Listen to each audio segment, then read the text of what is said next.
장마가 끝나고 이제 폭염이 계속되어진다고 하는 7월 말입니다. 여러분 밤새 안녕하셨습니까? 오늘 7월 27일 목요일 아침입니다.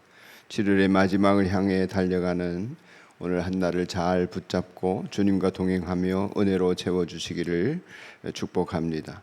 오늘은 연대기별 성경 읽기 스가랴서 7장에서 10장을 읽으면서 말씀 속에 보화를 찾는 날입니다. 그 중에서 스가랴 7장 5절 말씀 읽겠습니다. 스가랴서 7장 5절 말씀.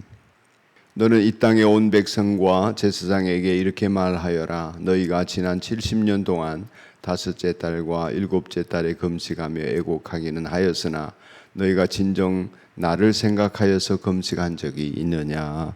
아멘. 이 말씀을 가지고 행위나 교리보다 사랑의 관계를 원하신다. 이런 제목으로 묵상하겠습니다. 유대인들이 예루살렘이 멸망한 이후로 70년간 포로 생활을 하면서 율법 외에 율법에다 이제 금식에 대한 교리가 있지 않습니까?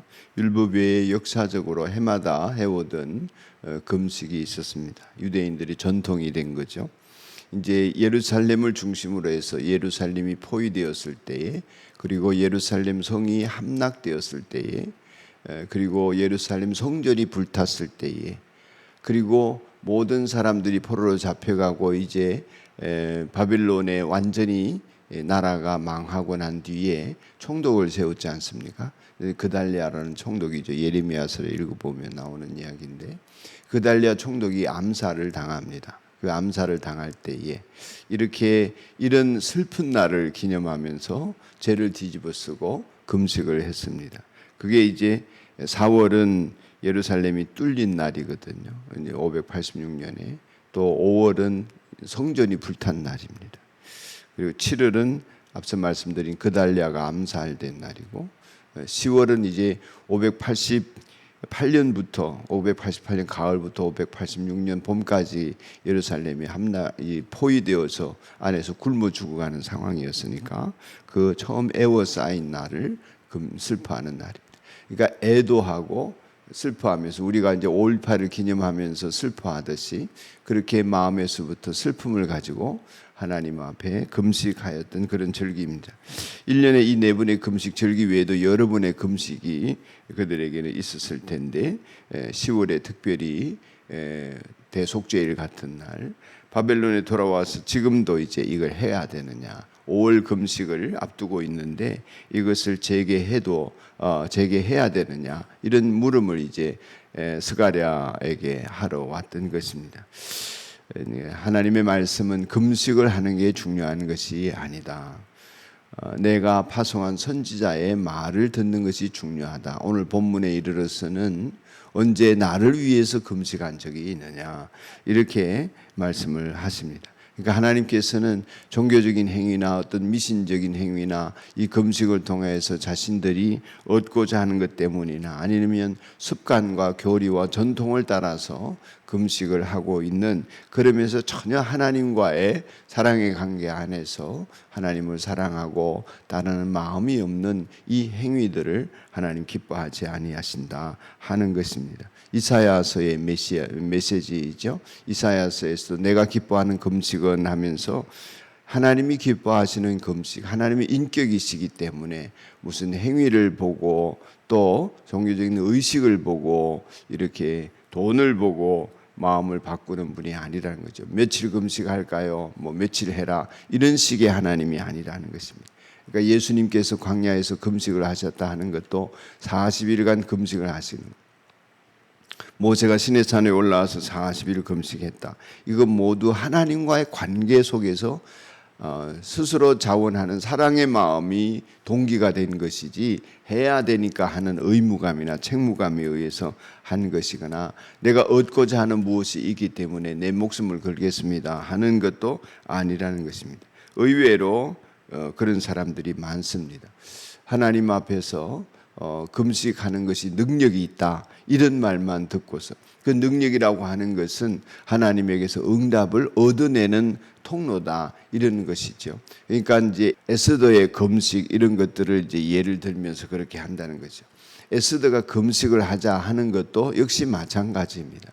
무슨 그것을 통해서 얻고자 함이 아니라 하나님 앞에 더 가까이 나아가기 위한 수단이었던 것이죠. 그게 하나님 앞에서 내 욕망을 채우거나 목적을 달성하기 위한 수단이 아니었던 것입니다.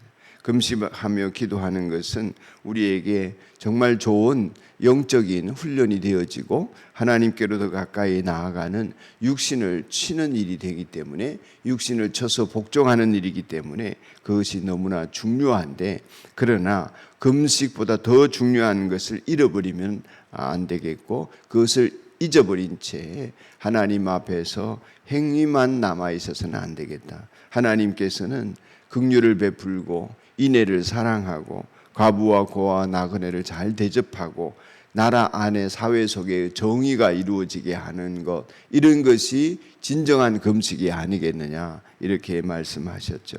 그러니까 금식하느냐 안 하느냐, 나 40일 금식했다, 그 금식을 몇 번 했다, 이거 명함에 새겨 다니는 사람 봤어요. 목사님이신데, 기도 원장인데 그걸 명함에 새기고 다니더라고요.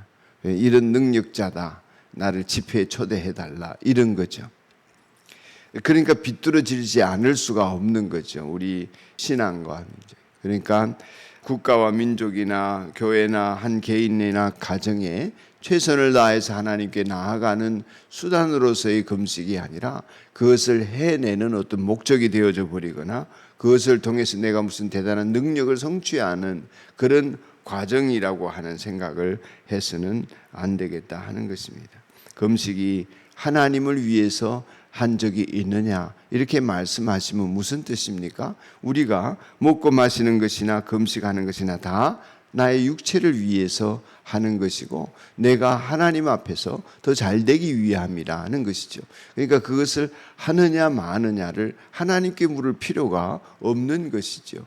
하나님 앞에서 그 관계 속에서 정말 하나님이 기뻐하시는 금식을 하고 있다가, 그 기뻐하는 금식이라는 것은 내면 세계의 질서가 정리가 되어지고 우리 사회 속에서의 질서가 보다 정의롭게 되어지고 내 마음에서 이웃을 사랑하는 마음이 극에 달하고 그런 속에서 슬픔이 있을 때 자연적으로 발생하게 되어지는 것이 곡기를 끊게 되어지는 이러한 일들이지, 그것을 하나님의 명령으로 수행한다, 이렇게 되어서는 안 되겠다 하는 것입니다. 그러니까 기꺼운 마음으로 헌신하고자 한다면 그 금식이야말로 하나님 정말 기뻐하는 것이 되겠습니다.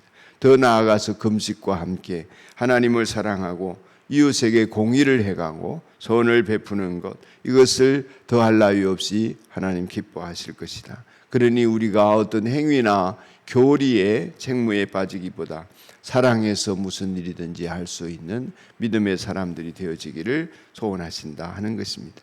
행위나 교리보다 사랑의 관계를 더 원하시는 인격이신 하나님 앞에 우리의 마음이 더 쏠리게 되기를 축복합니다. 기도하겠습니다. 하나님 아버지, 하나님을 사랑하고 이웃을 사랑하는 마음이 우리들 가운데 차고 넘치게 되기를 소원합니다. 우리는 사랑할 능력이 없음을 날마다 고백하게 됩니다. 사랑하기보다 미움이 앞섭니다. 판단하고 정죄합니다.